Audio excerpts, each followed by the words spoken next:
Yun, pinagpalang umaga po. Maraming salamat po sa pribilehiyo na makapagpahayag muli ng kanyang salita.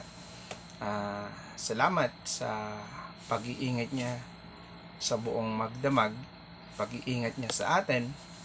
At salamat din sa merong ganitong gawain, umagang pagninilay para mas lubos nating makilala ang Panginoong Jesus, mas mapatatag yung ating pananampalataya, dumaan man tayo dun sa mga suliranin bilang isang mananampalataya. Merong Panginoong Jesus tayo na masasandalan, makakanlungan, magbibigay sa atin ng kalakasan sa panahon na tayo ay naghihina. Merong katiyakan yung ating kaligtasan. Sige po, manalangin po tayo ng saglit. Hingin natin yung patnubay ng Panginoon dun sa gawain natin. Panginoon, maraming salamat po sa umagang ito. Salamat sa iyong biyayang pinagkaloob sa amin. Ikaw ang Diyos na makapangyarihan sa lahat. Ikaw ang Diyos na may likha ng langit at lupa. Panginoon, ikaw ang makapangyarihan sa lahat. Panginoon, sa umagang ito, dalangin na patawarin kami sa aming mga nagawang pagkakasala upang kami ay makalapit sa inyo, upang kami ay maging karapat-dapat sa inyong harapan, Panginoon. Patawarin niyo po kami sa aming mga nagawang pagkakasala. Kami po ay nagpapakumbaba, humihingi ng iyong habag at awa upang kami ay makalapit sa inyo. Patawarin kami sa aming mga pagkakasala na isip, na salita at nagawa. Maging karapat-dapat, Panginoon, kami sa iyong harapan. Panginoon, sa umagang ito, dalangin na ikaw ang aming maitaas, ikaw ang mapapurihan, ikaw ang maluwalhati, Panginoon, sa umagang ito. Hipuin mo po ang bawat isa sa amin, bawat nakikinig, bawat maaabot ng paggawain ito, Panginoon. Sa iyo po namin ito pinagkakatiwala. Nawa, sa umagang ito, langin namin po na mapuspos kami ng iyong banal na Espiritu upang kami ay maging pagpapala, Panginoon, sa iba, magawa namin ng iyong kalooban, magawa sa pamamagitan ng Holy Spirit. Meron kaming tapang, meron kami na katalinuhan na maihayag, mapakilala ang Panginoong Jesus. Ikaw ang maitaas, Panginoon, sa pamamagitan ng gawain ito. Marami pa Panginoon ang maaabot. Bless niyo po ang umagang pagninilay. Sa iyo ang mataas na papuri, pagluwalhati sa pangalan ni Jesus. Amen. Yun, salamat sa muling umaga. Dalangin na patuloy tayong pagpalain at pinagpala na tayo. Sige po, ang atin pong topic ngayon ay mula po sa Aklat ng Pahayag,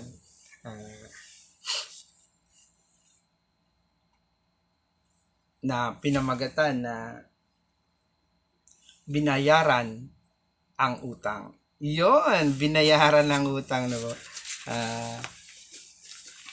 Kasi po siguro di po na lingid sa atin na kapag meron tayong utang, nandun yung pagkabalisa, nandun yung pag-aalala. Marami tayo na alalahanin kapag meron tayong pagkakautang. Pero ang sarap marinig na wala ka ng utang. Meron nang nagbayad. Dito sa kwento na to, mga patotoo at yung mababasa natin sa mula sa pahayag, mauunawaan natin na meron tao na merong kapangyarihan na bayaran ang lahat ng ating pagkakautang, hindi lang pinansyal, maging sa spiritual. Dito, kapag sinabi na binayaran ng utang, ang sarap po, no? Ang sarap ng pakiramdam. Ngayon po, ituloy po natin yung kwento.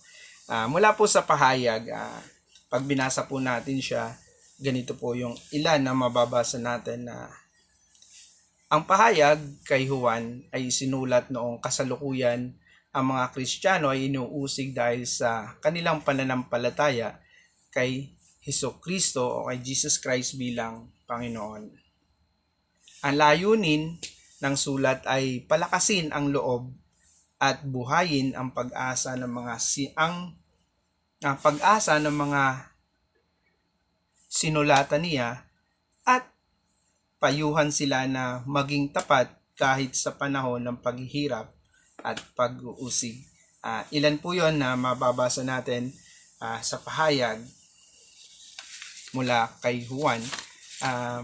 Dito, meron akong isa na kwento na babasahin po sa inyo na binayaran ang utang.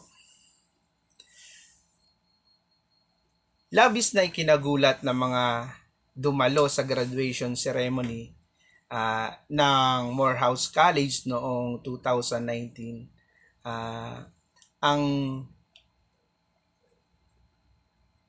Ang inanunsyo ng tagapagsalita, sinabi nito na babayaran ng aking pamilya ang mga utang ng eskwelahan sa bawat estudyanteng nagsipagtapos. Isang estudyante na may $100,000 na utang na napaiyak sa tuwa dahil dito. Alam ng karamihan sa atin na pakiramdam na nagbabayad ka ng utang mula sa bahay, sa sasakyan o sa bangko, pero alam din natin na ginagawang dulot kapag narinig natin ang mga salitang bayad ka na. Yan, di ba? Ang sarap po na, halimbawa, yung sa sasakyan na kinuha mo sa kasa, babayaran mo siya ng 3 taon. Ito, sa madaling salita, ito ay utang na matatapos na siya. Halimbawa, matatapos na siya, nihilugan mo na siya ng 2 taon. Pero biglang may dumating na pagkakataon na, Bards, bayaran mo na to. Diba, ang sarap ng pakiramdam na kala mo 3 taon pa pero 2 taon na lang, mababayaran mo siya at merong nagbayad. Yun, masarap na pakiramdam kasi wala ka ng utang doon sa sasakyan na yan, doon sa kinuha mo. Ganun din yung pakiramdam doon sa kwento ng isang estudyante na babayaran ng magulang niya yung mga may pagkakautang doon. Wala nang isipin yung mga ibang mga magulang doon na bayad na. Bayad na yung pagkakautang. Kaya dito makikita natin sa kwento na nasa sulat ni Juan sa pahayag, makikita natin na merong iba't iba na iglesia, 7 iglesia na ipinapakita dito na iba't iba yung suliranin nila sa buhay. Suliranin nila, magkakaiba man sila ng problema, makikita po natin dito pag binasa natin yung aklat ng pahayag. Ano ba yung magiging bunga kapag pagbabasa natin at pagsunod sa kanyang salita? Ano kaya yung magiging bunga ng pagbabasa at pagsunod sa kanyang mga salita? Sige po, basahin po natin yung passage natin mula sa pahayag, kabanata 1, talata 4 hanggang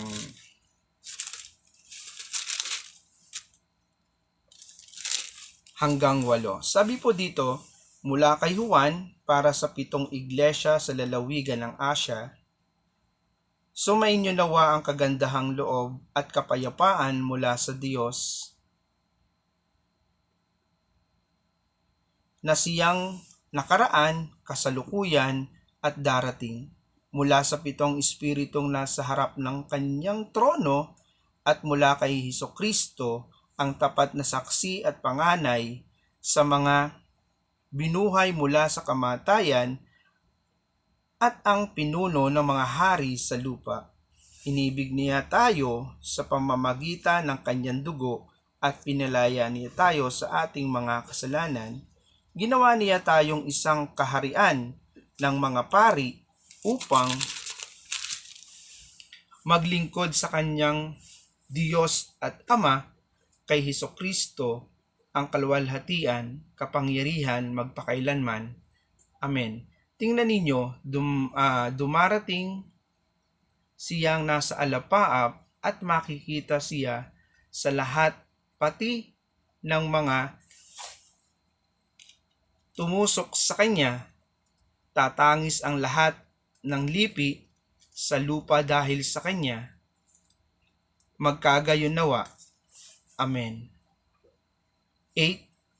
Ako ang Alpha at ang Omega, sabi ng Panginoong Diyos na makapangyarihan sa lahat, ang kasalukuyan, nakaraan, at darating. Ano po yung talata na nangusap po sa inyo?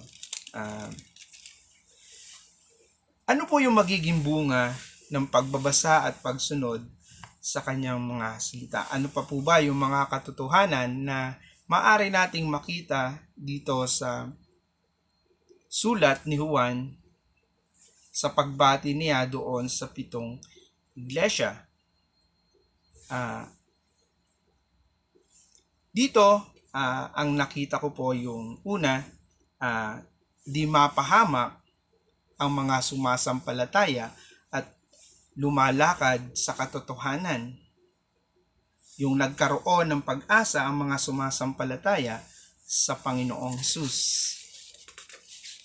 Yung manatiling tapat sa Panginoong Hesus hanggang sa muli niyang pagparito. Sabi nga po, ano yung magiging bunga ng pagbabasa at pagsunod sa kanyang mga salita?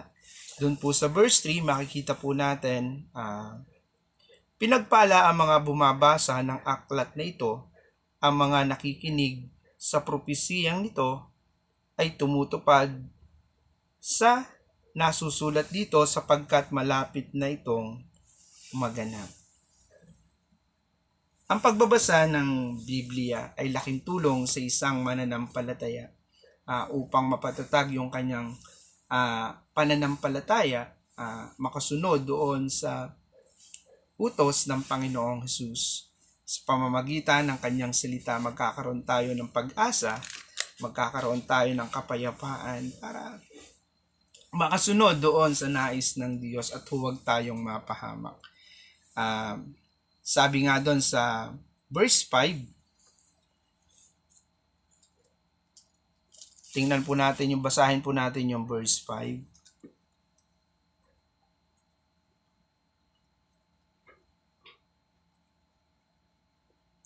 At mula kay Hesukristo, ang tapat na saksi, ang panganay sa mga binuhay mula sa kamatayan at ang ninuno ng mga hari sa lupa. Iniibig niya tayo sa pamamagitan ng kanyang dugo at pinalaya niya tayo sa ating mga kasalanan. Tayo, akala natin nung una, tayo yung unang umibig sa kanya, kaya tayo pumunta doon sa church. Kasi akala natin tayo yung pumili. Pero dito, naunang pinili tayo, mas naunang inibig tayo ng Panginoong Hesus sa pamamagitan ng kanyang dugo, ay inalay niya yung kanyang sariling buhay para sa ating mga kasalanan. Ganun na lang yung pagmamahal niya sa atin. Maaari tayong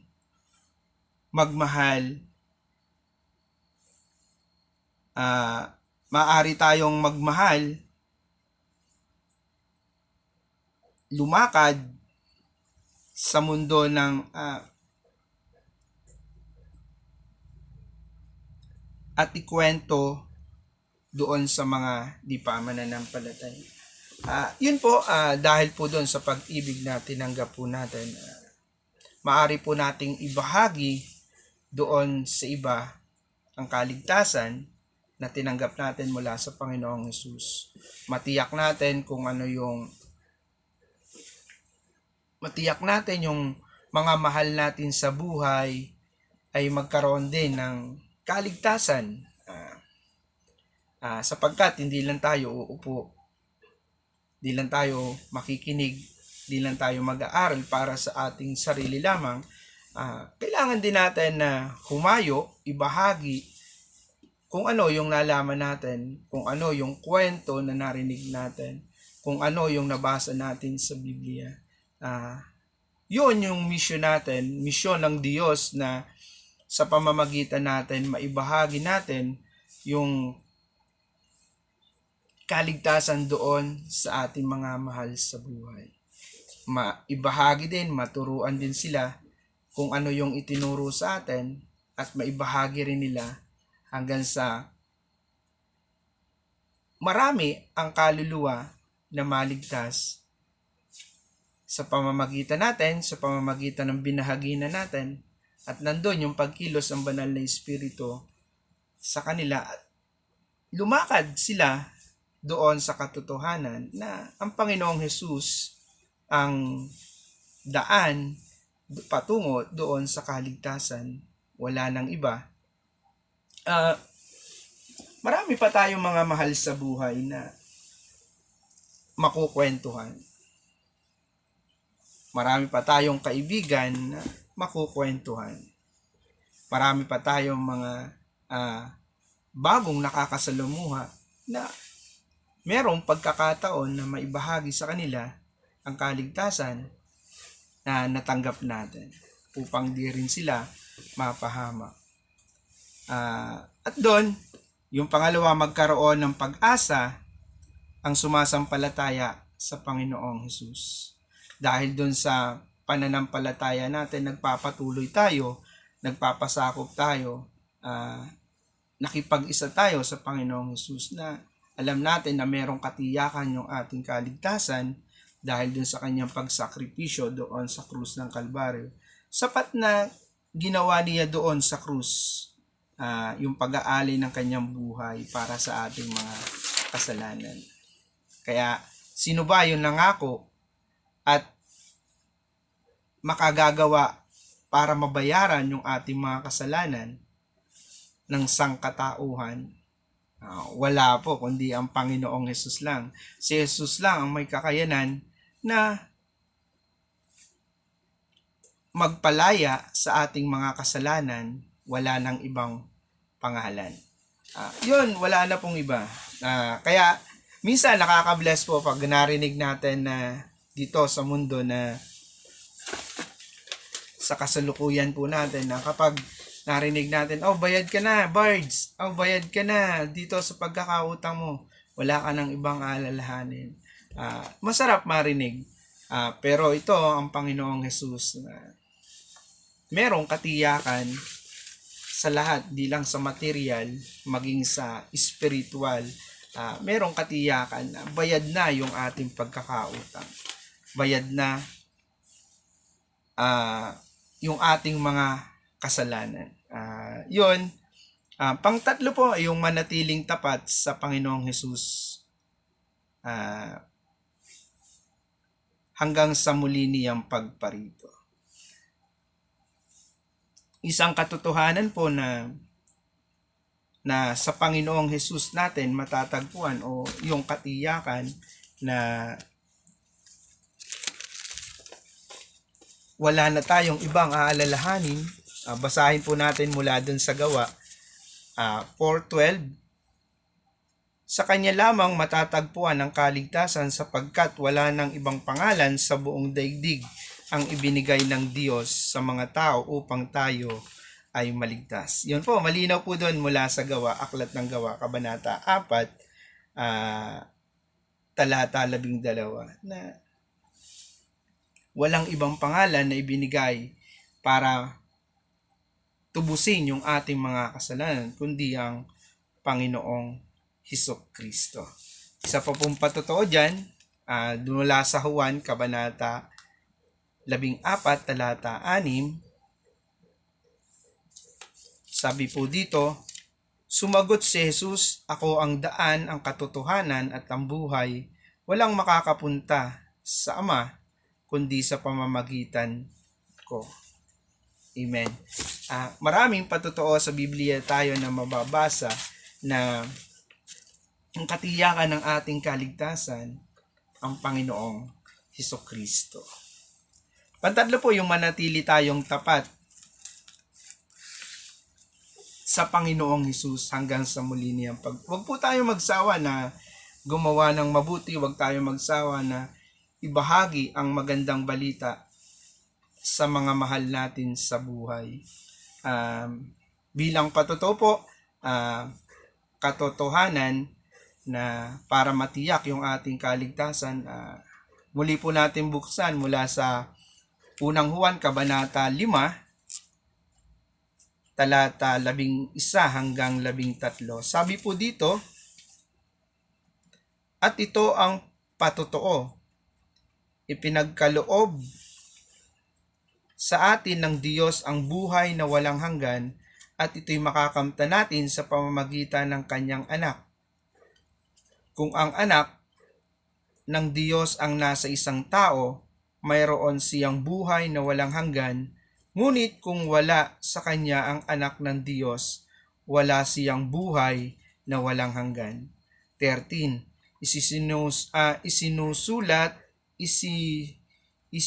Isinusulat ko ito sa inyo upang malaman ninyo na kayong sumampalataya sa anak ng Diyos ay may buhay na walang hanggan. Yun po yung katiyakan. Once na sumampalataya tayo sa Panginoong Hesus ay merong buhay na walang hanggan. Kaya po manatili po sa puso natin, sa isip natin, ang Panginoong Hesus.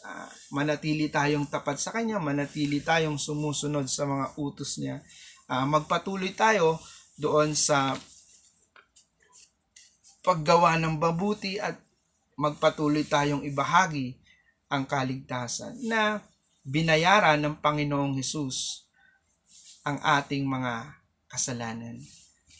Walang iba na makapagbabayad nito, walang iba na makakagawa nito, kundi ang Panginoong Hesus lamang. Kaya ikwento natin doon sa mga mahal natin sa buhay na sa Panginoong Hesus di ka mapapahamak. Sa Panginoong Hesus magkakaroon ka ng pag-asa. Sa Panginoong Hesus merong buhay na walang hanggan. Manatili tayong tapat sa Kanya hanggang sa muli niyang pagparito.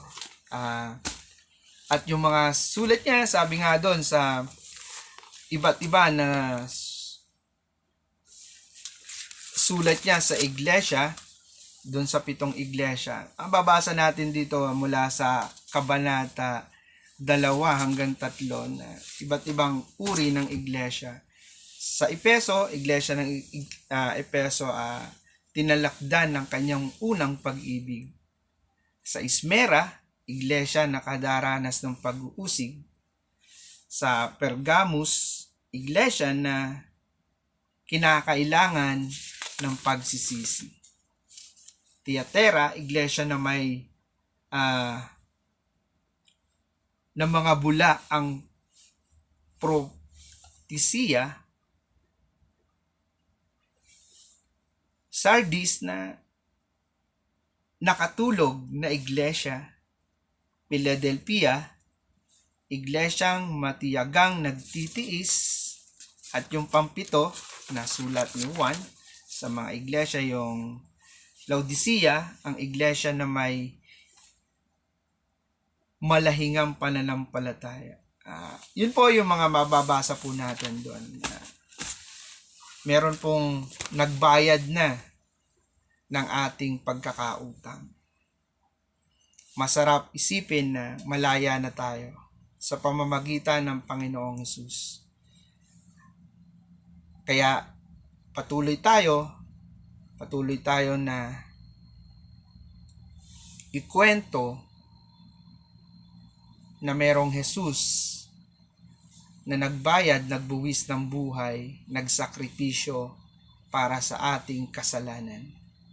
Binayaran na niya tayo binayaran na niya ang ating mga kasalanan. Ano yung dapat nating gawin? Ikuwento natin ang kagandahang loob ng Panginoon, kanyang pag-ibig, sapagkat meron ng nauna umibig sa atin. Yun ang Panginoong Jesus. Nawa sa umagang ito, napagpala po tayo. Ngayong umagang ito, ikwento po natin doon sa ating mga mahal sa buhay. Sa umagang ito, may apply natin sa ating pang-araw-araw na pamumuhay. Magliwanag sa atin ang Panginoong Jesus. Sige po, manalangin po tayo. Panginoong Jesus, lubos po kaming nagpapasalamat sa inyong pag-alay ng buhay sa krus na siya naming siyang naging kabayaran sa aming mga kasalanan. Panginoon, salamat po. Tulungan niyo po kami na araw-araw kayong mahalin, araw-araw kayong parangalan, araw-araw kayong pasalamatan. Panginoon, wala po kaming magagawa. Kayo po at ang pagkilos ng banal na Espiritu, Panginoon, na tinanggap namin simula nang kami ay sumampalataya sa inyo, Panginoon. Dalangin na patuloy yung pagkilos niya sa buhay namin. Makita sa buhay namin kayo na Diyos na gumagawa, Diyos na nagbibigay ng walang hanggang pagpapala. Ikaw ang Diyos na